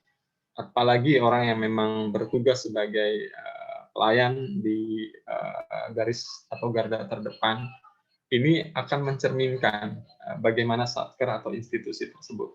Ketika institusi tersebut dinilai perilaku petugas pelayanannya sopan dan ramah, kemudian kompeten, maka terlihatlah institusi tersebut adalah institusi yang profesional, kemudian baik, ya, dan menjunjung tinggi konteks pelayanan publiknya, rekan-rekan sekalian. Nah, harapannya ini sebetulnya yang ingin kita tanamkan bersama, ya. Keberhasilan institusi tentu berawal dari individu-individu kita ini, ya. Ketika kita bisa bersikap jujur, kemudian antusias, memiliki ide, gagasan atau motivasi yang tinggi untuk menciptakan sebuah kreativitas layanan, kalau mungkin dalam penelitian yang baik, sesuai prosedur, kemudian didiseminasikan pada kanal-kanal publikasi yang bagus, tentu ini juga pengaruhnya akan besar. Oke. Kita lanjutkan rekan-rekan sekalian. Nah, ini yang tadi diawali oleh Mbak Yokta. Ya. Dari pohon ini ujung-ujungnya adalah terkait masalah pelayanan masyarakat yang profesional. Nah, konteks pelayanan ini tidak bisa dibangun begitu saja, justru kita atau individu-individu di dalamnya, ya, yang memang bisa mewujudkannya. Nah, individu-individu ini tercermin karena dia memiliki nilai-nilai nasionalisme. Dia sudah mengantisipasi untuk tidak korupsi, sehingga tingkat layanannya juga akan lebih optimal. Pengadaan barang yang memang sesuai dengan kriteria yang ditetapkan, tidak perlu harus markup, ya, barangnya jelek tapi harganya luar biasa. Kemudian masing-masing punya komitmen sehingga bisa menghasilkan inovasi terbaiknya untuk memberikan layanan. Kejelasan atau akuntabilitas, ya, kemampuan berakuntabilitas ini juga menjadi unsur bagaimana pelayanan itu yang baik. Nah, rekan-rekan sekalian, bahkan nanti ketika pada agenda ketiga, rekan-rekan sekalian akan belajar tentang wall of government. Salah satunya bentuk produk layanan yang diberikan dalam konteks pelayanan publik adalah sekarang ini banyak pemerintah daerah maupun pemerintah kabupaten itu menyediakan mal-mal layanan yang semuanya pada intinya adalah bagaimana mendekatkan kepada masyarakat, memudahkan proses, tidak berbelit-belit dan seterusnya. Nah, unsur-unsur itu lahir karena memang ada tanaman nilai-nilai, terutama tentang aneka itu sendiri, rekan-rekan sekalian. Saya tidak akan membahas lebih lanjut tentang indikator nilai dasar aneka. Rekan-rekan sekalian, kami yakin sudah mempelajari atau membaca melalui pembelajaran mandiri di MOOC. Ini hanya refreshment saja untuk bisa menunjukkan indikator nilai dasar aneka, mulai dari akuntabilitas, unsurnya apa saja, kemudian nasionalisme, etika publik, termasuk juga komitmen. Ya, dan yang terakhir anti korupsi. Oke. Baik, kita lanjut saja rekan-rekan sekalian. Ini rasanya diulang-ulang, baik pada agenda pertama, rekan-rekan sekalian sudah diingatkan kembali tentang fungsi kita sebagai ASN sebagaimana diatur pada Undang-Undang ASN Nomor 5 Tahun 2014. Ya, kenapa ini harus diulang-ulang? Karena ya pada intinya kita sebagai pegawai negeri sipil atau ASN itu tidak lain adalah pelaksana kebijakan publik. Ya, kemudian ya kita sebagai pelayan publik. Walaupun konteksnya memang fungsionalnya ada yang peneliti, ada yang peranata humas, ada yang widya iswara, dan seterusnya, tapi saling menyokong satu sama lain, yang pada intinya memberikan layanan terbaik kepada masyarakat. Ya, kemudian tentu saja kita ini sebagai icon, ya, maka tidak salah bahwasanya ASN ini adalah perekat dan pemersatu bangsa. Baik buruknya LIPI, ya, itu dilihat dari pegawainya. Karena kadang-kadang orang akan melihatnya, kok orang pegawai LIPI kok kayak gitu. Nah, artinya akhirnya kita ini adalah menjadi cerminan. Ya, baiknya kita tentu menjadi kebanggaan bagi institusi. Orang akan bertanya, Bapak kerjanya di mana? LIPI. Wah, pantas saja, LIPI nggak salah pilih dan seterusnya. Nah, kadang-kadang ucapan seperti itu akan muncul rekan-rekan sekalian. Baik. Kita lanjutkan rekan-rekan sekalian. Ini detail tentang fungsi ASN ya, mulai dari pelaksanaan kebijakan publik, kemudian sebagai pelayan publik, dan termasuk juga sebagai perekat atau pemersatu bangsa. Ya. Nah, ini unsur-unsur di dalamnya ketika kita sebagai pelaksana kebijakan publik, maka dituntut untuk berorientasi pada kepentingan publik, utamakan kepentingan publik, dan seterusnya. Oke, intinya rekan-rekan sekalian nanti bisa mempelajari lebih lanjut, karena ini hal yang bisa dibaca, tapi yang justru yang kita inginkan bagaimana rekan-rekan sekalian bisa menginternalisasi dalam tingkah perilaku yang semoga ini menjadikan pengingat bagi kita. Karena kami yakin rekan-rekan sekalian sebetulnya adalah orang-orang yang hebat, yang mempunyai wawasan, yang mempunyai kompetensi, dan harapannya attitude-nya juga mendukung, sehingga kita menjadi pribadi-pribadi ASN yang paripurna rekan-rekan sekalian. Walaupun di tengah globalisasi yang sedemikian rupa, perubahannya termasuk pluralitas. Ya. Nah, saya akan mengajak rekan-rekan sekalian nanti setelah ini akan menyaksikan sebuah tayangan, dan saya juga akan memintakan pendapat rekan-rekan sekalian. Nah, ini tapi sebelumnya mungkin kita perlu sepakati bersama tentang perubahan mindset atau paradigma. Tadi di awal sudah rekan-rekan sekalian memaparkan bagaimana ASN atau PNS terdahulu, saat ini, dan nanti. Ya, artinya kita dituntut saat ini maupun ke depan bahwasanya sebagai ASN ketika memiliki kekuasaan, kekuasaan itu bukan menjadi penguasa tapi menjadi pelayan. Kewenangan yang dimiliki diharapkan adalah peranan, ya. Kemudian jabatan yang diemban ini adalah amanah. Nah, ini yang mungkin perlu kita camkan bersama untuk menjadi pengingat supaya menjadi pribadi-pribadi terutama ASN yang baik, unggul, dan produktif. Oke, saya akan undang rekan-rekan sekalian untuk menyaksikan sebuah tayangan. Nanti saya mintakan rekan-rekan sekalian pendapatnya. Ini menceritakan tentang PNS yang baru diangkat, kemudian ditempatkan di salah satu institusi yang memang mungkin cerita yang ditayangkan ini agak berbeda dengan kondisi yang nanti rekan-rekan sekalian jalani. Tetapi paling tidak mungkin ini akan menjadi gambaran buat kita. Oke, selamat menyaksikan.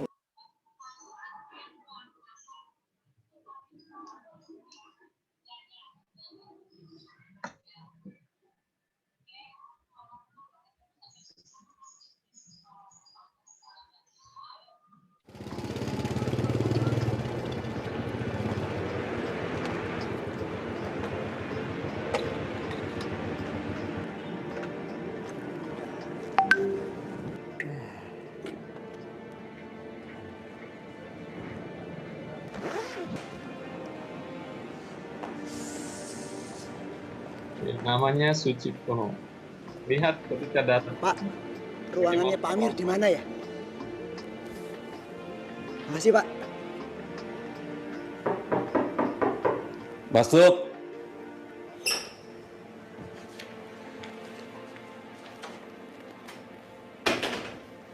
Selamat pagi, Pak. Pagi. Saya Suciptono, pegawai baru di sini. Mau melapor. Ayo, Mas. Silakan duduk. Terima kasih, Pak.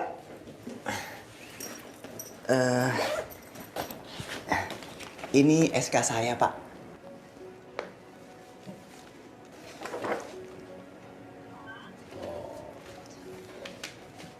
Kita sudah punya salinan ini. Ya, terima kasih, Pak. Senang saya bisa jadi pegawai negeri sipil. Itu memang sudah cita-cita saya dari SMA. Semacam tradisi keluarga. Dari kakek saya sampai bapak saya itu PNS. Tapi ya di Jawa sana. Enak loh, Mas, ada uang pensiunnya. Jadi kalau saya sudah tua nanti tetap digaji. Walaupun saya sudah nggak kerja. Ya kalau rajin dan mujur bisa dibayarin ke luar negeri. Ya tapi plesirannya baca buku. Uang sekolah kok. Jadi bapak-bapak, ada satu kebanggaan tersendiri pada diri saya sebagai pensiunan pegawai negeri. Karena apa? Karena putraku Suciptono ini, walaupun dengan susah payah, tapi bisa lulus. Dan dalam penerimaan pegawai negeri sipil, bisa diterima tanpa pakai ngunu-ngunu loh. Nah untuk itu saya mohon doa restu bapak-bapak sekalian. Awas ya no, nek kue korupsi mengku tak pateni dewe. Oke Pak. Bapakku pesen kalau jadi PNS sing jujur, sing amanah. Aku sependapat soal itu. Aku akan jaga amanah itu. Oke, terima kasih rekan-rekan sekalian untuk bisa menyaksikan. Nah, selanjutnya sebelum mengakhiri, ini kan sesinya tidak terlalu panjang ya, karena sekarang sudah jam 11.47. Mungkin kita akhiri mungkin sampai dengan 11.50 atau 52, dipastikan ya mungkin karena tadi ada kelebihan waktu di sesi sebelumnya, kita coba pastikan sampai dengan pandangan atau pendapat rekan-rekan sekalian. Oke, pada slide berikutnya ini, saya pengen nanya dulu sebetulnya. Dari rekan-rekan sekalian, ada nggak yang punya pengalaman yang sama seperti halnya Suciptono? Oh Pak, kalau saya 3 hari 3 malam malah pestanya. Silakan Mas Ali, kayaknya Mas Ali ini sudah. Iya, apa ya? Ya saat itu sih karena kan keluarga pensiunan PNS, kebetulan ayah saya meninggal gitu dan sebagai pensiunan PNS gitu. Keluarga besar dari bapak kebanyakan PNS dan ketika ibu saya sebagai single parent itu mikir suatu saat jadi PNS itu apa ya di masyarakat itu kayak bayar sekian ratus juta, sekian, wah banyak gitu kan. Sedangkan kami ini adalah petani dan dulu bapak sempat jadi PNS gitu. Jadi nggak kebayang bakal jadi PNS dengan tanpa harus bayar sana sini karena isu di masyarakat itu, ya kalau mau jadi PNS harus bayar 100 juta, 200 juta gitu. Dan dengan bahagianya saat keterima di LIPI dengan sangat transparan dan sangat terbuka gitu informasinya gitu. Dan ya akhirnya syukuran juga sih Pak itu nyembelih kambing tuh Ibu, nggak salah tuh. Oh, kita nggak diundang. Saya aja nggak datang Pak karena COVID. Ya. Mungkin itu sharing bahagianya. Oke. Baik rekan-rekan sekalian, saya kayaknya tidak bisa menanyakan ke yang lainnya, mengingat waktu juga ini sudah masuk waktu azan. Kalau saya hentikan, sebetulnya sesinya tinggal sebentar lagi. Mungkin ini akan menjadi pertanyaan di pertemuan berikutnya. Mbak Yokta, kita selesai sampai dengan jam 11.45 ya, Mbak Yokta ya? Seharusnya. 12, Pak. Ya? 12. Gimana? Jam 12? Kan tadi 15 menit ini. Oh, gitu. Siap. Iya sih, cuman masalahnya nih, saya harus jeda dulu dengerin azan.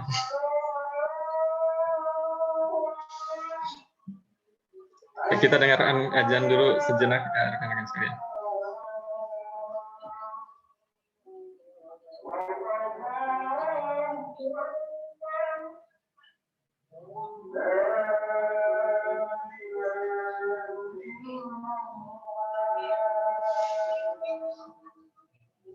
Baik rekan-rekan sekalian, untuk pertanyaan berikutnya saya tidak akan memintakan seluruhnya, tapi mungkin beberapa saja yang ingin volunteer menjawab apa sih sebenarnya motivasi rekan-rekan sekalian. Kan saya di awal bercerita pendidikan udah tinggi, susah-susah memperolehnya, malah pengen jadi PNS. Agak berbeda cerita dengan Mas Ali, tapi tentu rekan-rekan sekalian dengan gelar yang tinggi itu ya, mungkin pengalaman saya sendiri pun sama. Ketika dulu pas waktu di outsourcing, ketika saya pindah jadi PNS, pertanyaannya, emang apa sih yang kamu cari untuk jadi PNS? Kalau kurang uang, gaji dinaikkan dan seterusnya. Nah sekarang rekan-rekan sekalian, apalagi dengan pendidikan yang ini, biayanya saya yakin nggak murah. Memperolehnya juga nggak mudah. Nah, sekarang ujung-ujung malah daftar pengen jadi PNS. Oke. Yuk, siapa yang mau sharing kami persilakan.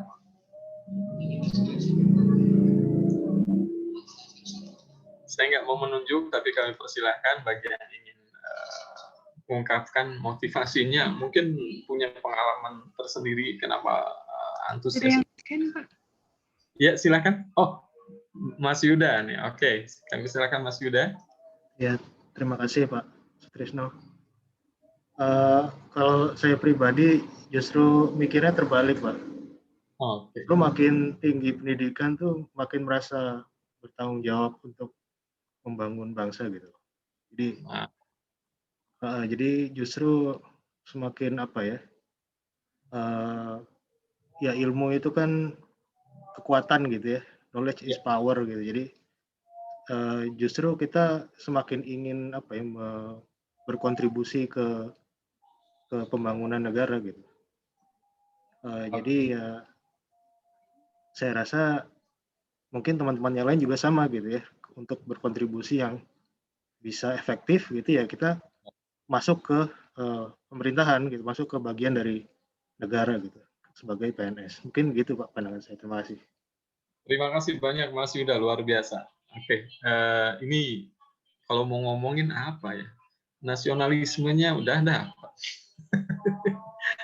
Ini udah bukan teori lagi sebetulnya rekan-rekan sekalian, ini sudah implementasi. Ya mungkin tidak mudah karena mungkin ada yang dihadapkan. Pengalaman saya sendiri, seangkatan waktu itu ada beberapa rekan yang pas mendaftar, salah satu di antaranya, kebetulan 3 orang yang akrab waktu itu. Salah satunya dia sudah keterima di LIPI, ikut masa orientasi, tapi ketika Praja waktu itu, atasan di tempat kerjanya menawarkan posisi yang lebih tinggi. Akhirnya beliau keluar. Satu. Ada juga termasuk tawaran untuk sekolah. Terus yang kedua, dia melihat di LIPI karena waktu itu orientasinya sebetulnya dia pengen mencari penghasilan yang lebih besar. Kebetulan dia melamar juga di BUMN. Nah, akhirnya keterima di BUMN, akhirnya dia keluar juga. Dan ada satu rekan kerja yang sampai dengan hari ini beliau masih eksis, dan itu luar biasa. Apa yang disampaikan oleh Mas Yuda mungkin ini contoh real, bahkan Mas Yuda dan rekan-rekan sekalian ini adalah contoh real. Nah, rekan saya ini pun sama, sebelumnya dia bekerja di perusahaan asing di negara tetangga, dan dia menceritakan kalau penghasilannya nggak kecil-kecil amat, bahkan kalau untuk promosi dan seterusnya memungkinkan.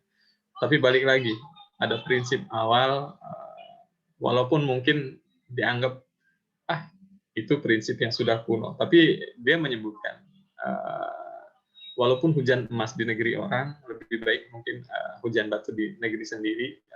Dan alhamdulillah sampai saat ini beliau masih eksis, bisa menuntaskan sekolahnya, bisa berkarya untuk LIPI dan bermanfaat bagi sesama, karena beliau juga menyalurkan ilmunya melalui lembaga-lembaga studi yang bisa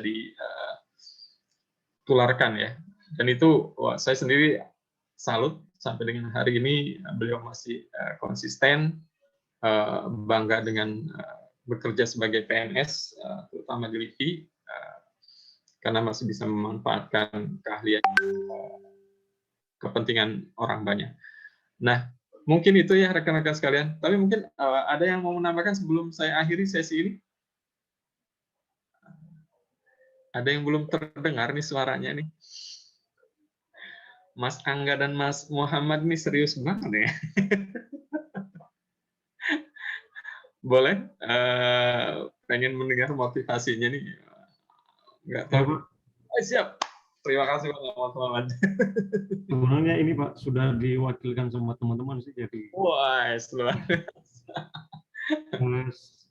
Mungkin cerita singkat aja sih, maksudnya Bapak Ibu dulunya PNS juga. Tapi saya sebenarnya itu nggak mau jadi PNS juga, karena bekerja di swasta lumayan lama juga, jadi karena swasta kan pendapatan lumayan lah. Tapi akhirnya saya memutuskan untuk sekolah, kemudian pas itu S2 saja, tapi rencana setelah S2 balik kerja lagi, tapi ternyata dapat beasiswa S3, akhirnya lanjut lagi. Setelah pulang, waktu itu break, belum selesai S3, tapi sambil nunggu untuk selesai, saya kembali lagi bekerja. Ternyata pas bekerja dengan posisi ilmu yang saya itu agak sedikit kurang pas dirinya. Kalau mungkin bekerjanya di luar, mungkin masih oke, karena ada beberapa perusahaan swasta yang kalau saya ditambang ya, dapatnya mereka punya divisi yang dimana ada juga beberapa yang sudah menjenjang S3 gitu. Kalau di Indonesia jadinya mungkin ada yang sedikit sudah ada, tapi kebanyakan jadinya kita lebih dituntut untuk hal teknis dan lebih langsung realnya ke lapangan kan. Jadinya teori-teori itu mungkin kita bisa aplikatif, tapi tantangannya lebih banyak jadinya. Akhirnya pas bukan CPNS, alhamdulillah, karena waktu itu kalau mau dilihat dengan kualifikasi S2 memang nggak bisa, tapi kalau pas ada peluang bisa sampai 40 tahun, akhirnya sudahlah saya ambil aja, karena ya mungkin kayak Mas Yuda juga, dalam artian mungkin sudah jalannya, dalam artian saatnya untuk berkontribusi kali ya. Karena kalau misalnya saya S3 terus akan lebih bisa aplikatifnya kemana gitu ya, kalau dengan meneliti terus kan jadinya apa yang saya sudah peroleh itu jadinya akan lebih berkelanjutan dan akan lebih berkembang gitu ya. Mungkin lebih bermanfaat mudah-mudahan. Terima kasih Pak. Terima kasih banyak Mas Muhammad. Ya, kami yakin pilihan rekan-rekan sekalian untuk menjadi ASN adalah bukan pilihan yang salah.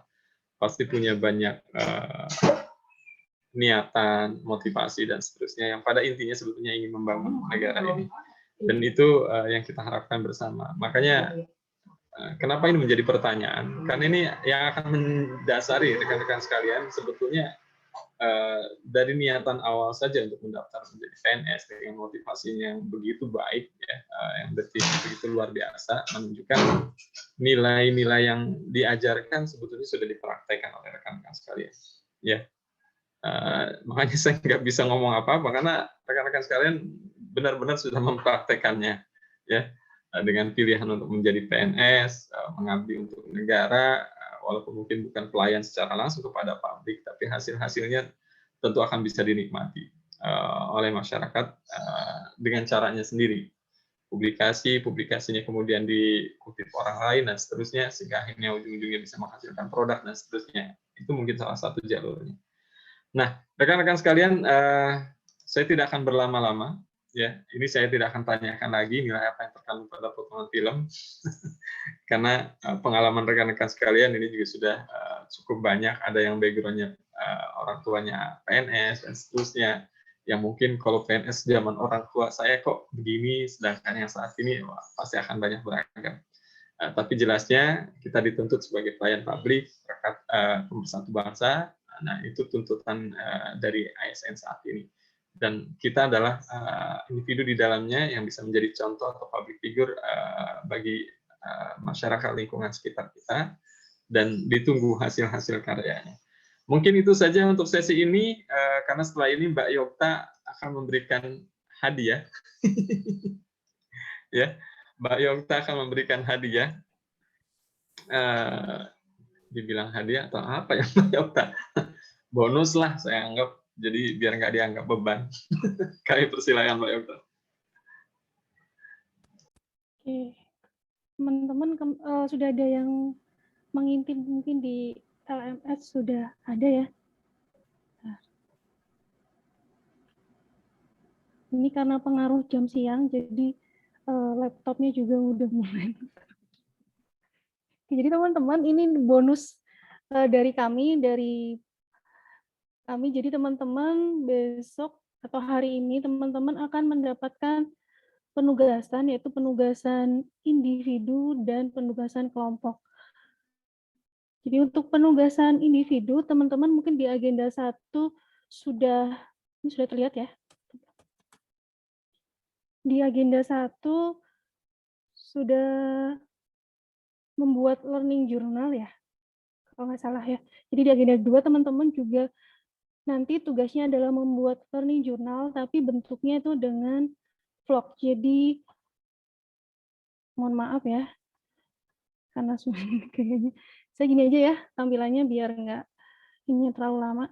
Jadi teman-teman nanti vlognya itu karena teman-teman kemarin di agenda 1 itu masih bentuknya MP3 atau suara aja, tapi untuk di agenda 2 ini teman-teman bentuknya adalah MP4 atau teman-teman harus ada videonya.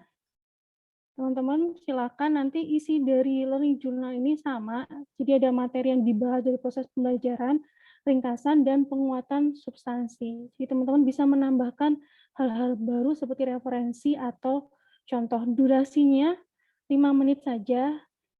Nanti teman-teman silakan membuat yang sangat original, sistematis, dan ada penguatannya, dan tentu saja menarik. Jadi teman-teman nanti ditautkan ke YouTube-nya teman-teman, vlognya tersebut. Itu yang tugas pertama. Dan ini paling lambat adalah pengumpulannya hari ini jam 23.59 waktu Indonesia Barat. Jadi untuk teman-teman yang bukan di waktu Indonesia Barat bisa menyesuaikan. Oke, untuk yang kedua adalah tugas kelompok. Mohon maaf. Untuk tugas kelompok, jadi teman-teman silakan melakukan liputan virtual. Jadi teman-teman silakan membuat laporan, itu isinya adalah tokoh 3 zaman, yaitu zaman pra-kemerdekaan, zaman kemerdekaan, dan masa kini. Ini adalah kelompoknya. Mohon maaf, laptop saya kayaknya sudah lama. Jadi sesuai di Kolabja, jadi ada kelompok ganjil dan kelompok genap. Untuk kelompok yang ganjil tuh ada Mas Adit, Mbak Rahma, Mas Angga, Mas Ali, Mbak Tiwi, kemudian kelompok genap itu ada Mas Yuda, Mbak Putri, Mas Zain, Mas Adam, dan Mbak Rizky. Ya, untuk itu pembagiannya kelompok ganjil dan kelompok genap saja. Jadi tugasnya sekali lagi tadi nanti outputnya itu laporan, teman-teman silakan mengambil dulu atau memilih dulu 3 tokoh pejuang bangsa yang sesuai dengan zamannya, apa itu jam pra kemerdekaan, kemerdekaan, dan masa kini. Silakan teman-teman ambil nilai-nilai dari tokoh pejuang tersebut dikaitkan dengan aneka. Dan kemudian proses internalisasi yang akan dilakukan teman-teman. Ini formatnya PDF, teman-teman silakan menggunakan formatnya dengan spasi 1, fontnya Arial 12. Di sistematikanya teman-teman silakan dituliskan pendahuluannya, kemudian nilai-nilai yang teman-teman angkat dari tokoh-tokoh yang teman-teman pilih, kemudian internalisasi dari nilai-nilai tersebut sebagai ASN LIPI, kemudian yang terakhir jangan lupa kesimpulan. Di sini teman-teman nanti dikumpulkannya paling lambat hari Jumat jam 23.59 waktu Indonesia Barat. Yang dikumpulkan adalah laporannya berbentuk PDF dan teman-teman nanti akan mempresentasikannya itu pada hari Senin di pertemuan kita yang kedua. Oke, dari penugasan ini ada yang mau ditanyakan? Boleh, Mbak. Boleh, silakan. Untuk tugas kelompok yang terkait liputan virtual itu berarti tidak dengan video ya? Nanti. Tidak, laporan saja. Laporan, Jadi, ya, baik, terima kasih. Silakan Mbak Tiwi. Izin tanya, ini yang kelompok dibagi kelompok ganjil dan genap. Berarti dalam satu kelompok kita ada 2 laporan ya Mbak? Enggak. Satu kelas ada 2, benar ya? Satu kelas ada 2 laporan. Oh, oke. Berarti dalam grup ini ada 2 laporan ya? Kelas ini ada 2 laporan, tapi dalam kelompok ini 1 laporan, 1 laporan. Terus pertanyaan kedua Mbak, apa pahlawannya itu kan sebelum kemerdekaan dan kini. Nah, yang saya bingung pas di kemerdekaan itu time frame-nya seperti tahun berapa itu Mbak ya? 1945 atau 1945 sampai Orde Baru atau gimana? Sampai Orde Baru. Oh, sampai Orde Baru ya. Oke, makasih. Sama-sama. Oke, ada lagi yang ditanyakan Mas? Ini ganjil genap berdasarkan penomoran atau bagaimana? Ini kemarin berdasarkan nomor di Kolabjar, tapi kalau tidak sesuai dengan nomor absen nggak apa-apa, yang penting namanya ada di sini gitu ya. Oke, siap. Siap. Ya, Mas Yuda. Mau tanya teknis aja, teknis pengumpulan kalau di tugas kemarin kan kalau tugas kelompok itu di Kolabjar yang mengumpulkan tuh ketua kelompok, ketua kelas ini gitu ya. Terus kalau ada 2 dokumen ini apa nggak masalah ya di Kolabjar? Oke, di Kolabjar atas nama Aditya dan Mas Yuda sendiri ini sudah di-setting sebagai ketua. Jadi Mas Aditya dan Mas Yuda yang bisa mengunggah. Oke, baik ya. Ya, baik. Terima kasih. Ya, Pak Muhammad. Makasih Pak. Yang ditugas individu itu yang durasi videonya itu pas 5 menit apa maksimum Mbak? Maksimal. Maksimal 5 menit, tapi kalau lebih dikit tidak apa-apa. Jadi 5 menit 30 detik boleh. Asal tidak kurang dari 5 menit. Kelebihan boleh, kekurangan tidak boleh. Berarti nggak boleh kurang dari 5 menit itu ya? Ya. Oke, makasih Mbak. Ya, ajang buat narsis. Siapa tahu nanti followernya banyak kan. Kan cari sampingan sebagai Baik rekan-rekan sekalian, demikian ya pembelajaran kita hari ini. Mungkin tidak banyak yang bisa kami sampaikan mengingat waktu yang tersedia juga terbatas, tapi kami yakin rekan-rekan sekalian terkait masalah nilai di awal pertemuan ini cenderung saya sendiri lebih menggali tentang latar belakang, motivasi rekan-rekan sekalian, kemudian pengalaman atau melihat persepsi tentang anti korupsi dan seterusnya. Kemudian besok mungkin kita akan mempelajari lebih lanjut tentang nilai-nilai, ya. Dengan tugas itu tentu rekan-rekan sekalian akan bisa mempelajari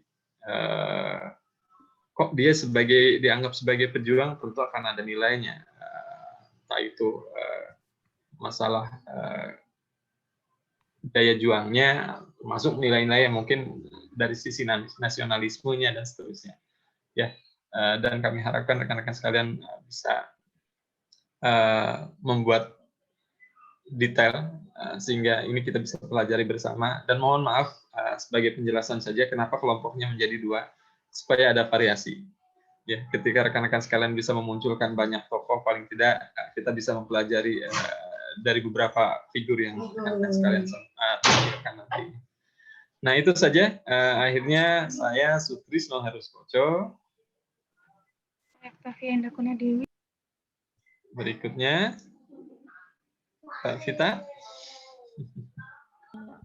Ya, saya Vita. Oke, pamit undur diri dari hadapan rekan-rekan sekalian. Kami doakan semoga segala urusan kegiatan yang rekan-rekan sekalian lakukan dimudahkan oleh Allah. Kita semua dijaga kesehatannya. Dan tak lupa kami memohon maaf apabila mungkin ada perilaku kami atau mungkin kata-kata kami yang mungkin kurang berkenan, mohon dimaafkan. Billahi taufiq wal hidayah. Assalamualaikum warahmatullahi wabarakatuh. Baik. Oh, ada laporan dulu atau gimana nih? Boleh, Pak. Siap. Saya salam latar ya, teman-teman. Siap. Salam latar. Disiplin. Duduk siap. Gerak. Lapor. Peserta latar CPNS LIPI tahun 2021, Angkatan 3 kelompok 1 berjumlah 10 orang. Hadir lengkap, telah menerima pembelajaran. Laporan diterima, bubarkan. Teman-teman, sebelum kita bubar, sebaiknya kita berdoa sehingga apa yang kita dapat bermanfaat buat kita semua. Berdoa menurut agama masing-masing. Berdoa dimulai.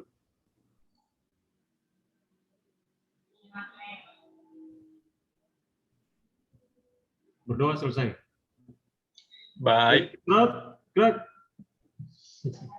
Kami pamit undur diri ya, rekan-rekan sekalian.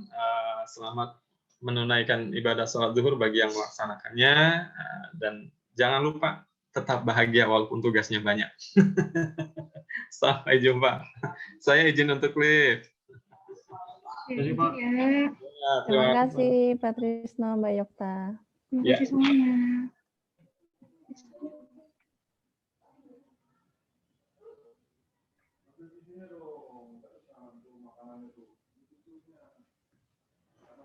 Mas Yuda, kita jadinya ketemu jam 12.30 ya? Kalau yang mau ketemu sekarang silakan aja, nggak apa-apa. Langsung sekarang aja. Langsung aja nggak apa-apa deh kayaknya. Biar efisien. Saya ada yang perlu dikerjain, dan 12.30 saya nyusul. Yang tadi yang kasih ya. Oke. Linknya sama ya, Mbak Tiwi ya? Mbak Tiwi linknya sama ya? Iya. Oke, ya. Maaf. Oke. Terima kasih.